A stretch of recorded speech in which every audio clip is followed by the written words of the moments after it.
அல்லாஹ் தான் எம்முடைய ராஸிக். என் தந்தை அல்ல, எம் நிறுவனம் அல்ல, என் முதலாளி அல்ல, என் நாடு அல்ல. நான் வாழ்வதற்கு தேவையான அனைத்தையும் எனக்கு கொடுத்தவன் அல்லாஹ்.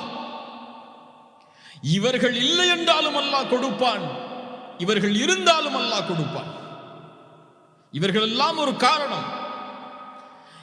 என் குழந்தைக்கு உணவளிப்பதற்கு நான் ஒரு காரணம். ஆனால் அந்த குழந்தைக்கு உணவளிப்பவன் ரஸாக். நான் இருந்தாலும் உணவளிப்பான், நான் இல்லை என்றாலும் உணவளிப்பான். இன்று எல்லோருக்கும் கவலை என்ன? இந்த உலகத்திலே நாம் மறைவதற்கு முன்னால் ஒரு பெரும் சொத்தை நம்முடைய வாரிசுகளுக்கு நாம் விட்டு செல்ல வேண்டும் என்று ஓடுகிறோம், தவறில்லை. ஆனால் எண்ணம் என்ன? நான் இறந்ததற்கு பிறகு யார் அவர்களை பார்த்துக் கொள்வார்கள்? நீங்கள் உயிரோடு இருக்கும் போது யார் பார்க்கிறார்கள்?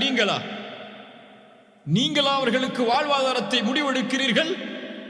இந்த நம்பிக்கை இருந்தால் அல்லாஹ்வை மறுத்தவர்களாக நாம் ஆகிவிடுவோம். நாம் ஒரு காரணம். நாம் இல்லை என்றால் அல்லாஹ் இன்னொரு காரணத்தை ஏற்படுத்துவான். இந்த உலகத்தில்